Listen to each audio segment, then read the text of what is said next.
But where does that get us? Makoto must have taken it from the kitchen, bruh.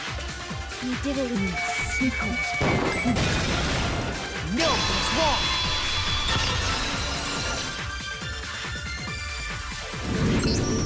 Okay, wait. Hold on. I didn't take the knife from the kitchen. Next, you're gonna say you're not the killer, right? Go ahead and say it all you want.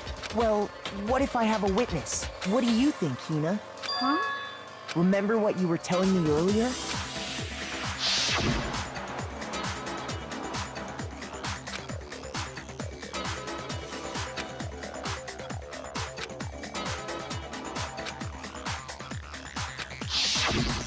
Just to be perfectly clear, the knife disappeared while you were in the dining hall, correct? Yeah, that's right. And at any point while you were there, did you ever see me come into the dining hall?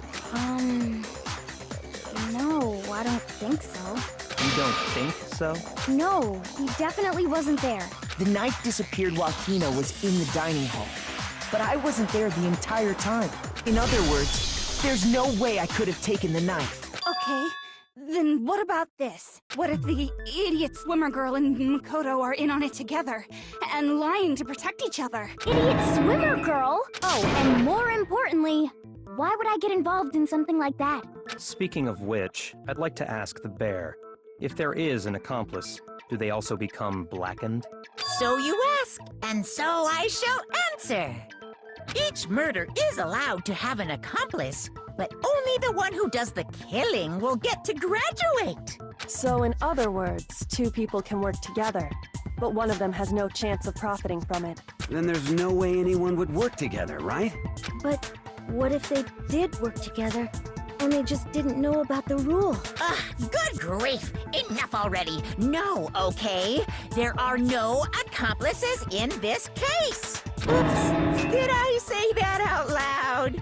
Anyway, I didn't go to the dining hall, and I didn't take the knife, so I'm not the killer. Okay, so then, who did take the knife? Hina seems the obvious candidate. After all, she just said she was in the dining hall. No way! I swear it wasn't me! Sure, but can you or anyone else prove that? I can. That's right. Sakura was with me the entire time I was drinking my tea. I hate to have to ask, but just to be sure, Sakura's... Right. But then, couldn't either one of them have grabbed the knife? Actually, no. Because, well, Just spit it out already. I stayed in Hina's room last night. I got so scared thanks to those creepy videos. I wasn't really thinking, I just asked her to stay over. Which means we have airtight alibis. You stayed over?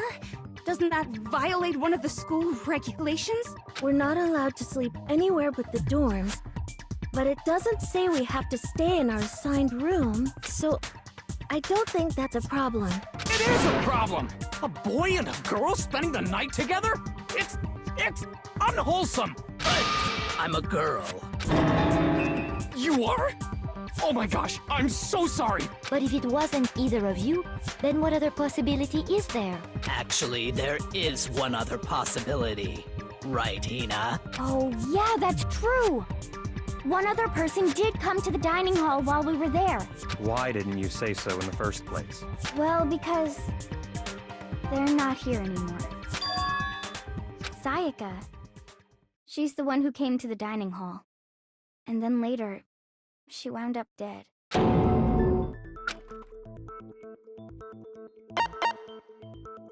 I got it! Then, Sayaka is the one who took the knife? That's the only possibility. And thinking back on it, she was acting kind of unusual. When she came into the dining hall, she didn't even look at us. She just went straight to the kitchen. As she left, she said she just wanted a drink of water. But most likely... The person who took the knife was the victim herself! I'm sure she just took it for self-defense. So you're saying the knife she took was then taken from her, and she was killed with it? In that case, you may not have taken the knife, but you still could have killed her. What? See? He did do it after all! No! You're wrong. So, that's how you would twist the argument and send us all off in the wrong direction? You possess a most terrifying talent. Hold on. It's still too early to decide conclusively that Makoto is the killer. Because you see, if the room did belong to the killer, then they did something most bewildering. And until we unravel that little mystery, you simply can't declare that he's the killer. Bewildering? What the hell are you talking about? Something was missing from the scene of the crime that by all rights should have been there. You know what I'm talking about, don't you?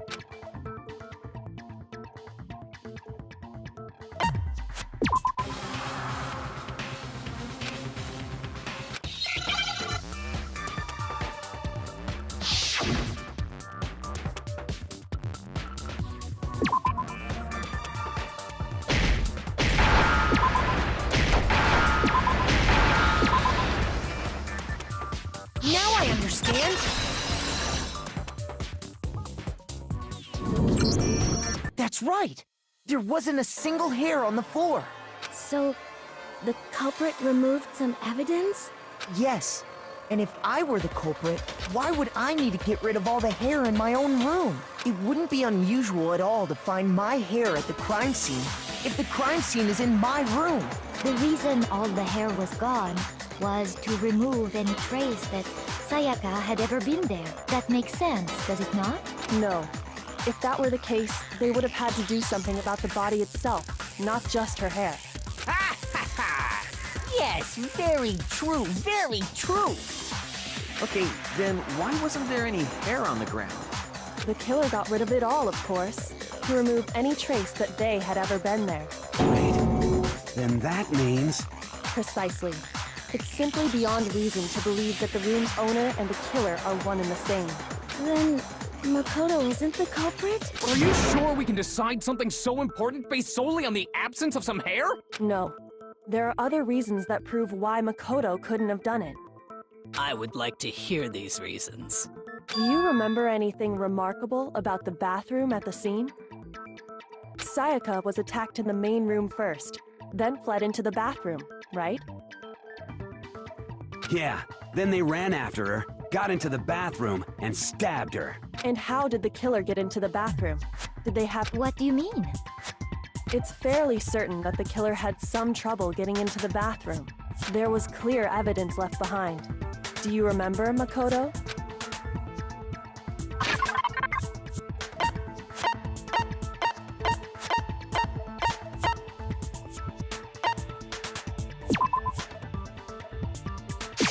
I got it! Evidence that the killer had trouble getting into the bathroom. You're talking about the doorknob, right? Huh? The doorknob? What doorknob? The doorknob for my bathroom. It was completely broken. See how the top part was unscrewed? And the doorknob's about ready to fall off? Oh yeah, true. But what does it mean? In trying to bypass the lock, they ended up nearly removing the entire doorknob. This is another most bewildering act for the room's owner.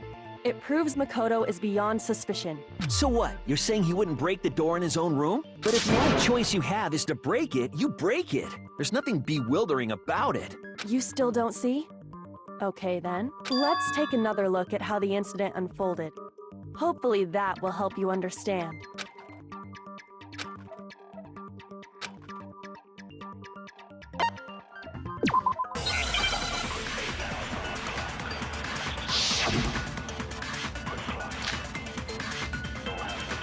The incident took place in Makoto's room.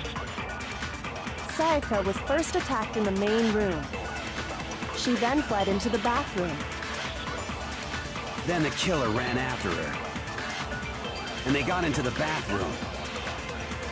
At that point, the killer had to try and bust down the door. Because Sayaka had locked it. No, he's wrong!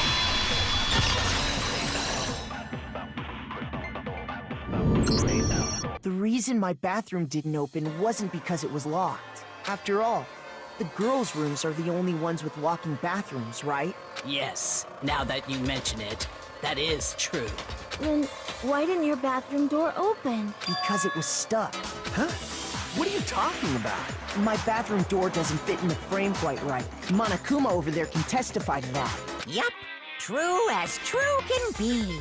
But you know, you're supposed to be the ultimate lucky student, right? But to have such a cruddy door, that's not lucky at all. So the reason the door didn't open was just because it was stuck. But the killer didn't know that and assumed it was locked. So they tore apart the doorknob to get in. Okay, but then why would the killer even think the door was locked in the first place? Everyone should have known you can't lock any of the boys' bathrooms. The killer could easily make that mistake, thanks to one important detail about the scene of the crime.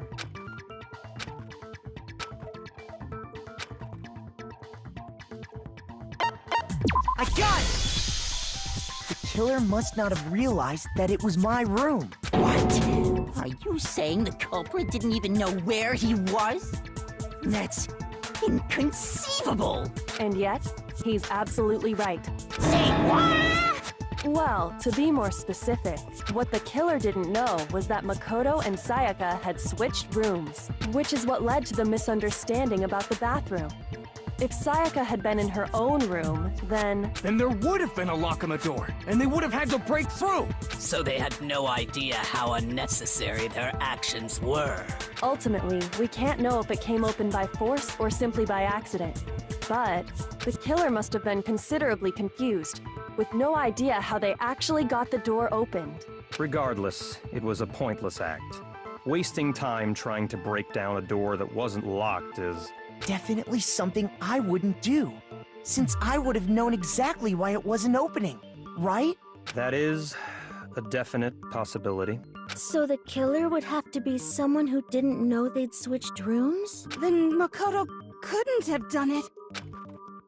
Okay, then who did do it? I'm sorry, but I give up! Quit without saving! But what happens if we can't decide on who we think did it? Well, why don't we just vote right now? Majority rules! Majority rules? You really think that's a good idea? Yeah, our necks are on the line here. Someone seriously needs to do something. For serious. Does no one have any other thoughts or questions? It does not matter how trivial they may seem. Oh, as a matter of fact, I do have one question. Oh, you don't gotta sound so disappointed. It's fine, it's fine. Just ask your question. Oh yeah. Okay, so, well, I was just wondering, how did the culprit get into Makoto's room in the first place? Yes. How did the killer get inside? Maybe Sayaka just dropped the key somewhere and the culprit picked it up. That's possible, right? I don't think so. That seems way too convenient. Then maybe someone picked the lock? Negative! If you remember, Monokuma made it quite clear that the locks are all unpickable. Fine. How about this? The killer got in the easy way. They could have knocked and said they wanted to talk or something, and Miss Maizono just let him in. No, that can't be it either. Oh, trying to argue against me? Sounds like someone doesn't know his place. Hello? Why exactly can't that be it?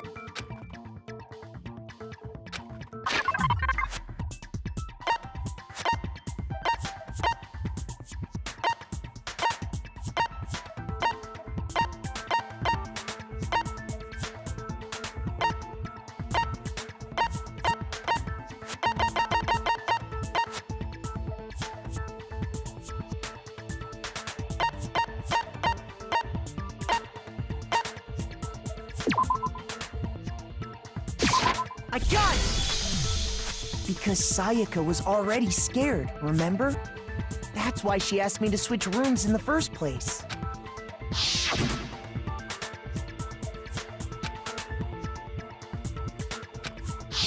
Knowing what she'd been through, I just can't believe she would have opened the door for anyone. What if her being scared was a lie? Huh? Well, what the hell is that supposed to mean? Why would she lie about something like that? I know you don't want to consider it, but look at this and tell me. Can you still deny the possibility?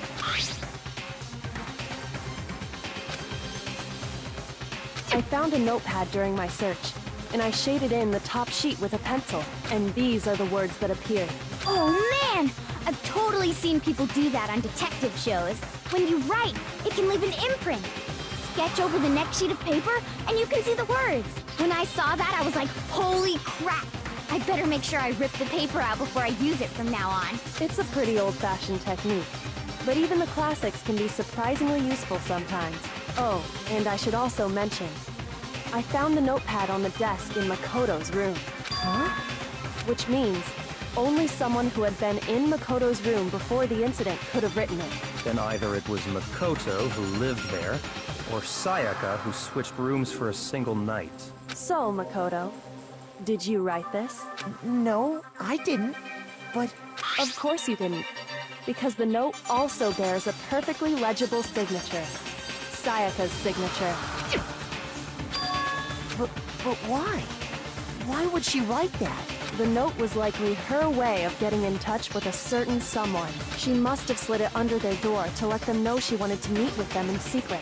If you got an invitation like that from the ultimate pop sensation, what young man could resist? Of course, I'm only into 2D, so it wouldn't have any effect on me. But can we be sure anyone even got this note? And honestly, even if they did, I do not think they are at all involved in what happened. Huh? What makes you say that? Would you like to hear what I have to say? Very well then. Pay attention.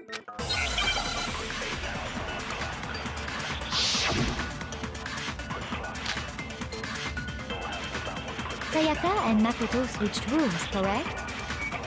But in the note, the place they were asked to come to, it specifically says, my room.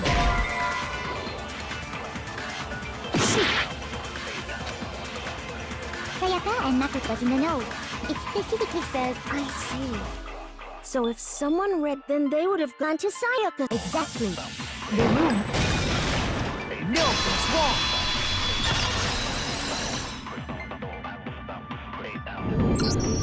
The nameplates on Mai and Sayaka's rooms got switched. They got switched? That's right. The nameplates got switched, just like the rooms themselves. As a result, the nameplate on Sayaka's room actually had Makoto's name. And the nameplate on Makoto's room had Sayaka's. So what you're saying is, the room Sayaka was staying in was actually marked as her room. Then, if someone did do what the note said, they would end up at Makoto's room where Sayaka was. Plus, their rooms are right next to each other, so switching the nameplates would be no problem. And the one who switched the names was... well, of course it wasn't you, right, Makoto? Right? Okay, then who did it? I got it! Me and Sayaka were the only ones who ever knew about us switching rooms. So the only other person besides me who would even know to switch the nameplates was Sayaka. You can also infer as much from her note. She specifically tells the reader to check the nameplate. She would only have written that if she knew the nameplates had been switched. But why would she switch them in the first place? She wanted someone to come to the room she was in, and also hide the fact that it was Makoto's room. What? inviting someone to your room, but not telling them you'd switched rooms. Why would anyone do that? To understand that, we first need to understand what happened after she invited the person into the room. That's where the answer lies. What happened then was probably whoever she invited over came in and attacked her! We figured it out! We know who did it! Whoever she invited over is the culprit! But we still don't know who it is, you goddamn idiot! Sayaka fought with her killer there in the room, yes? Perhaps the answer to our previous question lies in that initial struggle. Yes, I think you're right. Then... we just have to figure out what happened during the fight, right? That reminds me. There was a replica sword at the murder scene. Was that perhaps used during the fight? Oh yeah. What's the deal with that sword? Sayaka suggested I should hold on to it. I thought it might come in handy if I had to defend myself. It seems pretty likely that the killer used it to break Sayaka's right wrist. How the hell could you possibly know that's what broke her wrist?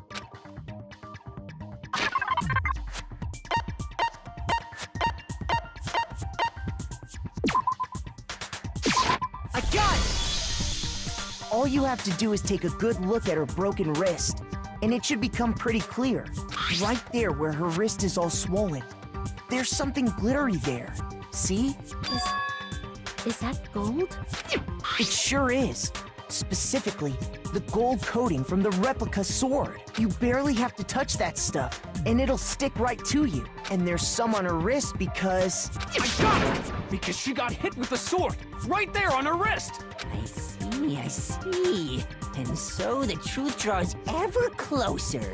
All right, then it's about time to solve this mystery.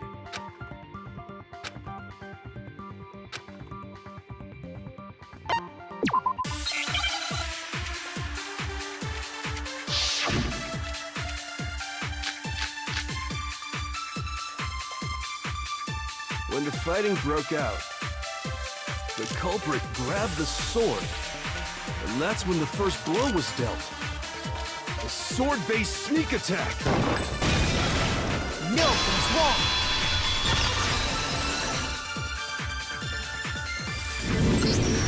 Actually, no. I don't think the fight started with the sword. Why not? Because the sword's sheath had been scratched. See? There's a gash in it. Like someone cut into it with something sharp. Something sharp? You mean like the kitchen knife? That was the only sharp thing found at the scene. Stop jumping ahead! Slow down and explain it so I get what the hell's going on. If the sword was used first, there wouldn't be any explanation for the scratch on the sheath. If you were going to attack with the sword, you'd take it out of the sheath first, right? That's true. With the sheath on, it'd be heavy and bulky and useless as shit. Okay, so how did the sheath get damaged? If they got attacked with the kitchen knife, maybe they grabbed the sword as a defensive impulse. In that situation, there wouldn't be any time to actually unsheath the sword. So you're saying the sword was initially used to defend against an attack from the knife? Which means whoever had the kitchen knife was the one who attacked first. I think I get it! So here's how it all played out.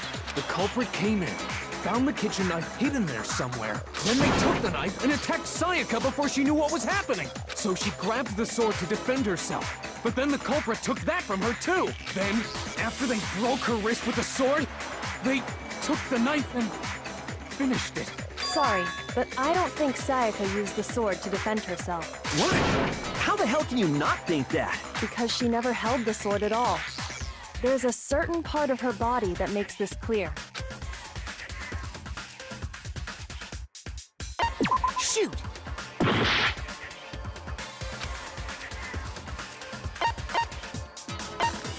I got it! You're talking about her palms, right?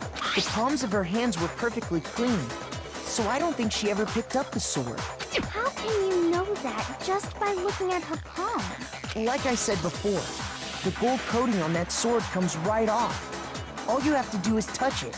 In fact, if you look, you'll notice that a lot of the gold has already come off the handle. It's safe to assume that's because whoever used the sword got some of it on their hands.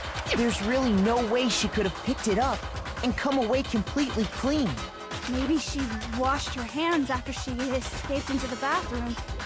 Sorry, but I don't think so. Why do you say that? Is it because you think I'm ugly? No, that's not it at all.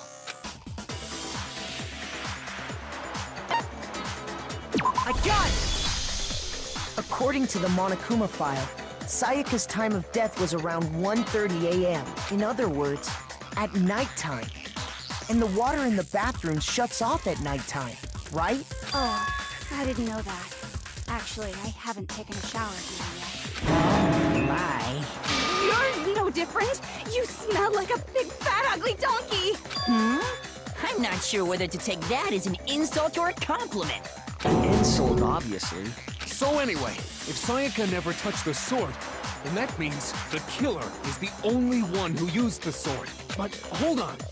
If that's right, then the one who damaged the sheath with the kitchen knife was... I got it! Sayaka?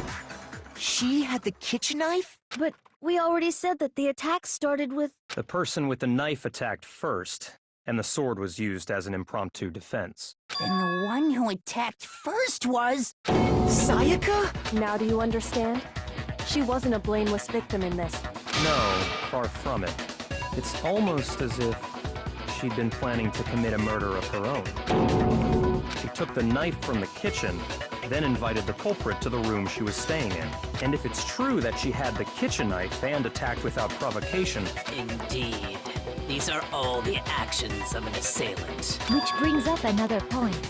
Makoto, Sayaka was the one who suggested you two switch rooms, correct? Maybe the reason she wanted to switch rooms was so that she could pin the crime on you. That is a possibility, is it not? Sayaka wanted to... on me?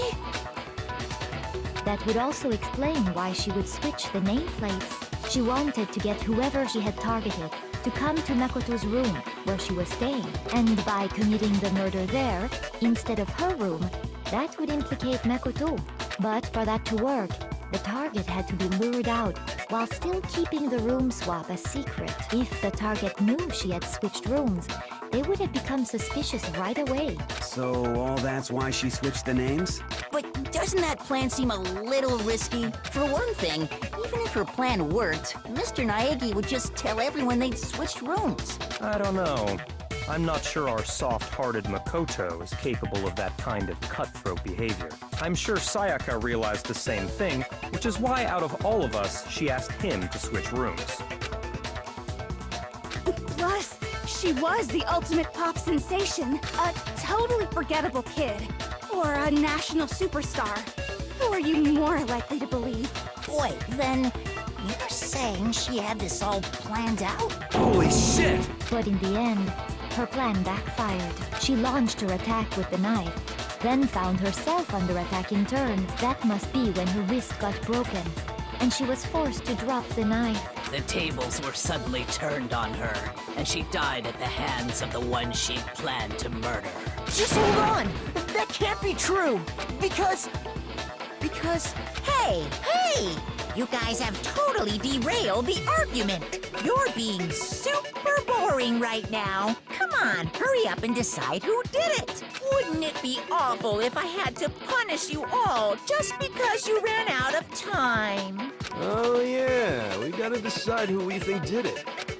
Makoto, right now you just need to concentrate on figuring out the answer to this mystery. If we can't uncover who murdered Sayaka, it's over for all of us.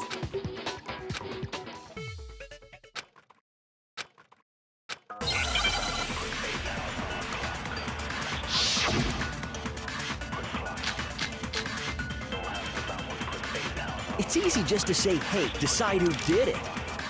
But there just aren't any more clues, right? No, it's wrong!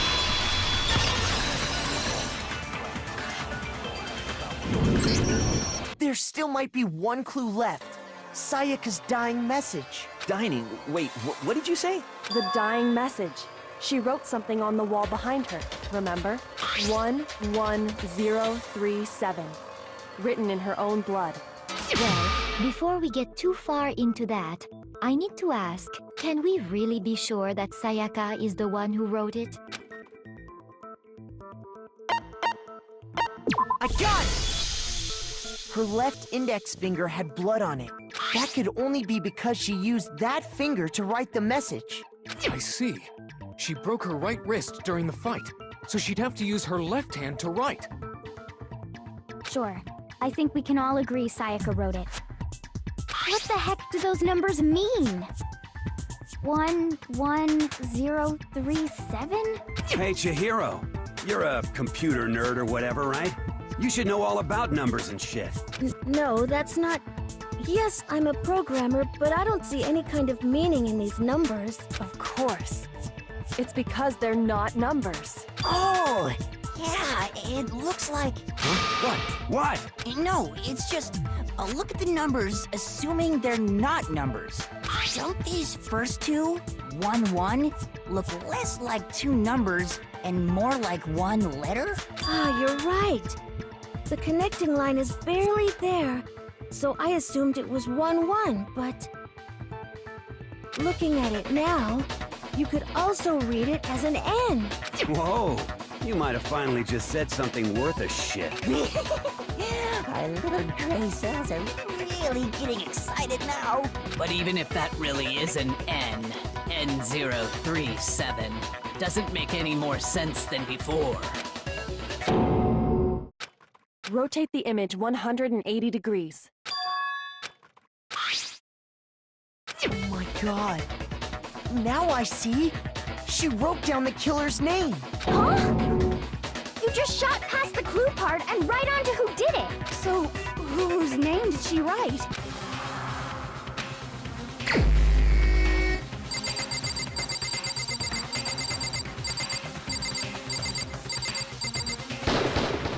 Here's my answer.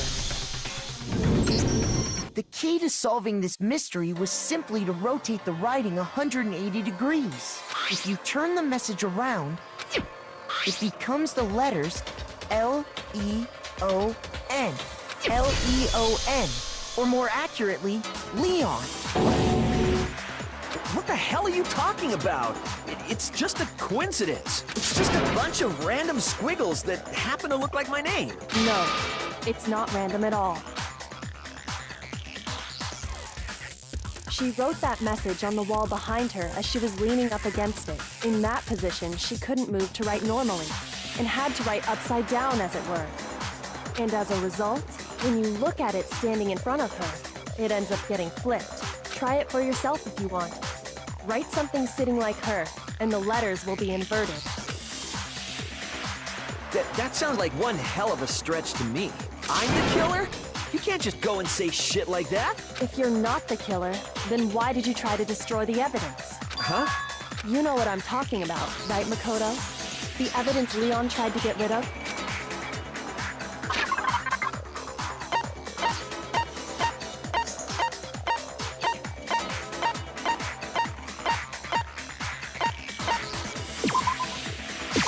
I got it! You mean the burnt shirt piece I found laying on the ground by the incinerator, right? As the killer stabbed Sayaka, they must have gotten some of her blood on them. And to dispose of the shirt covered in the victim's blood, they threw it into the incinerator. But one piece burned off and got left behind. And the killer didn't notice. If they had, they most certainly would have panicked. Isn't that right, Leon? But is one scrap of fabric enough to conclude that Leon is guilty? Yeah, I mean, Leon's not the only one wearing a white button-up. That's right. There are plenty of other people here with shirts like mine. With just that one little charred piece, there's no way you can say for sure who it belongs to. You're right. That alone isn't enough. But there are some other points that may reveal the truth. Are you finally starting to understand? The answers to all the riddles are right here. Yeah, I think so.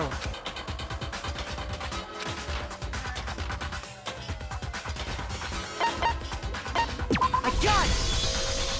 If we look closely at how the shirt was disposed of, we should be able to figure out who the killer is.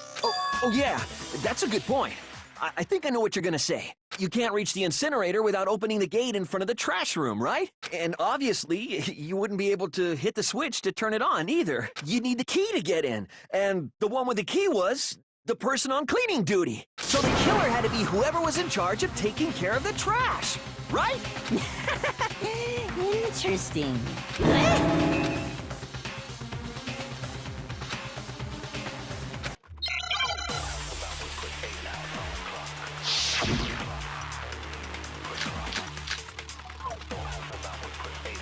The key to the trash room.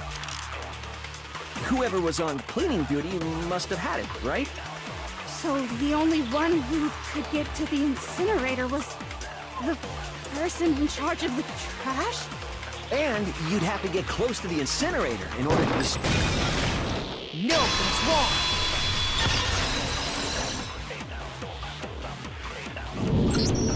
Hold on. I think I know how someone could dispose of the evidence without using the trash room key. But if you can't get past the gate, you couldn't possibly turn on the incinerator, could you? Yes, you could. If you used this. What is it, some kind of glass ball? It's busted to hell. Actually, it was supposed to be a crystal ball, but, But How would you use it? I got it! The killer simply took aim at the incinerator switch and threw the ball through a gap in the gate. All they had to do was hit that switch, and the incinerator would come to life. Someone through a gap in the gate? Remember what you said before, Hifumi?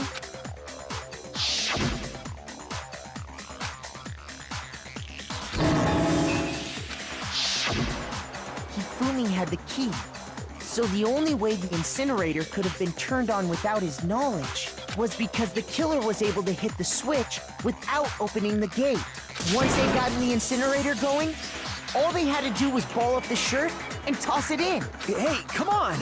What the hell is this? All you have to do is look at the scene to know that the killer never actually went inside the trash room. The shards of broken glass, the incinerator left running, the piece of shirt that escaped the fire. If the killer had been on cleaning duty, the evidence would have been taken care of much more thoroughly. Wait, no, just hold on. But the distance from the gate to the incinerator has to be at least 30 feet, right? The pinpoint accuracy you'd need to throw a glass ball that far and hit something that small. Could someone really do that? That's right. There's no way. It'd be impossible. Difficult, absolutely. Impossible? I don't think so. Because the killer is... I got it! Because the killer is the ultimate baseball star. Isn't that right, Leon? Do you have any idea how stupid you sound right now? A target 30 feet away would surely be little challenge for the ultimate baseball star. You can't be serious. I'm not the killer! These goddamn shipper brains have got it all wrong, I'm telling you! You still won't admit it? Okay then, Makoto. Go ahead and review the incident one more time to make his crime perfectly clear. And with that, we can end this. Listen to me! What the hell do you mean, end this? Say what you want, Leon. But all the questions have been answered, and the truth has been revealed. Now here's what happened.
Here's exactly what happened. I think I'd better take one more look back at the case from the beginning. Last night, the killer went to the room Sayaka was in. In other words, my room. From what we can tell, Sayaka invited that person there intending to kill them. She attacked them with the knife she'd taken from the kitchen earlier.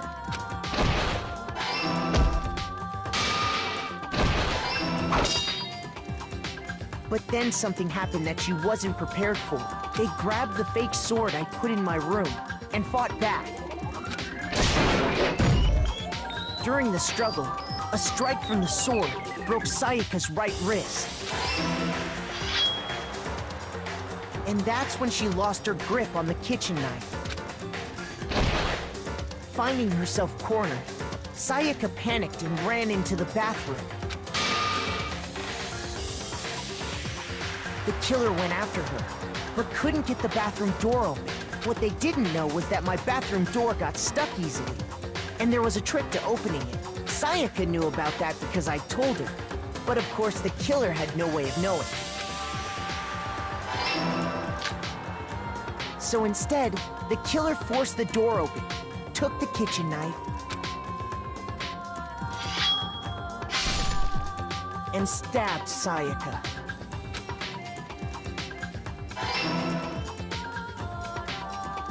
But with what strength she had remaining, Sayaka left a dying message. To keep the killer from noticing, she wrote it on the wall behind her.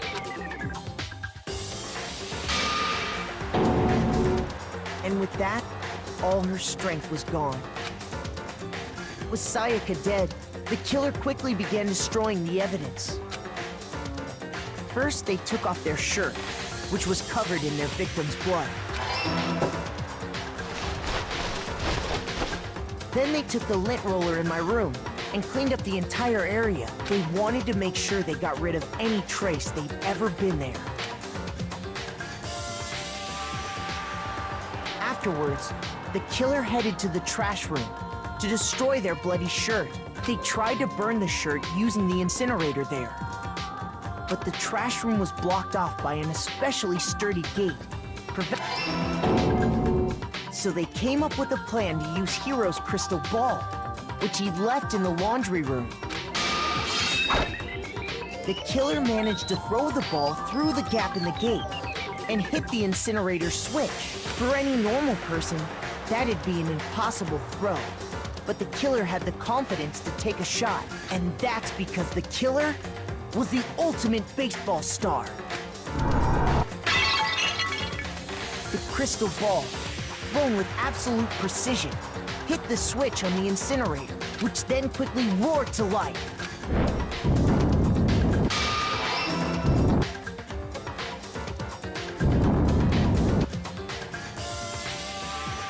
Having destroyed the final piece of evidence, they left the area with, I imagine, a sigh of relief. But there was one thing they missed. Part of the shirt they'd thrown into the fire burnt away and fell out of the incinerator. The killer didn't notice this, and so left behind a piece of indisputable evidence.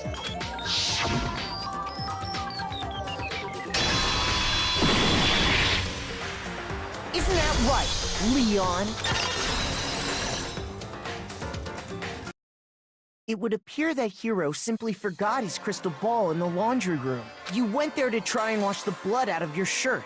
And that's where you saw it, right? Seeing the ball? You thought of a way to take care of everything. So, Leon, do you object to anything that's been said? Do I object? Hell yes, I object! Of course I do! I object! I object! I object!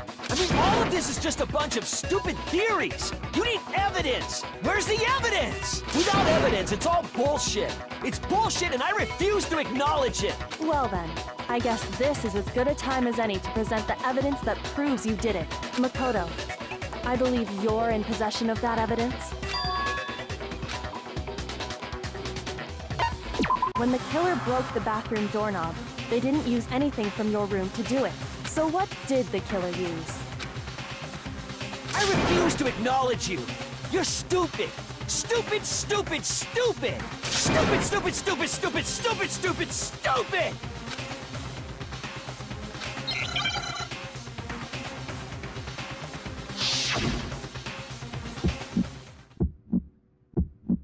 Where's your proof?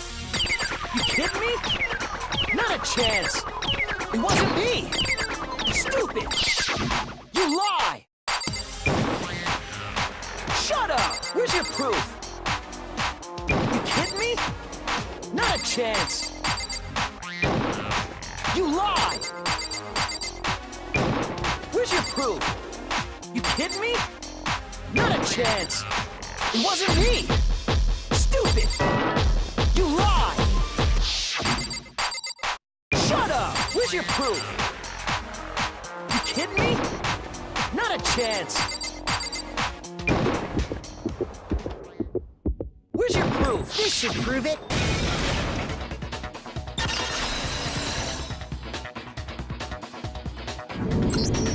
The screws on the bathroom doorknob were removed. I wonder what kind of tool the killer used to remove them. I mean, it had to be a screwdriver, right? Oh yeah, I'm pretty sure the toolkits we got each had one inside. And that must be what he used. There aren't any other tools anywhere. But the toolkit in my room had clearly never been used. That's because the culprit didn't know it was your room. They thought they were in Sayaka's room. Only the boys got toolkits, so the killer naturally assumed there wouldn't be one in there. Okay, then whose toolkit did the killer use? Stupid, stupid, stupid! It had to be their very own toolkit. Stupid, stupid, stupid, stupid, stupid! Leon, would you mind showing us your toolkit? If I'm right about this, then the screwdriver will show some evidence of being used. Stupid, stupid, stupid! Huh? And if you say you used it for something else, you'll have to explain exactly when, where, and why. And let me say this right now. I lost it isn't an excuse at this point. Stupid. Stupid.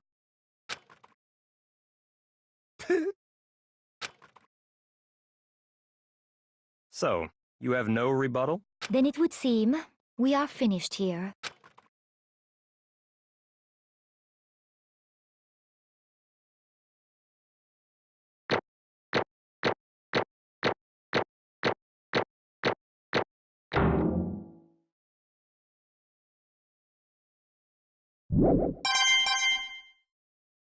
You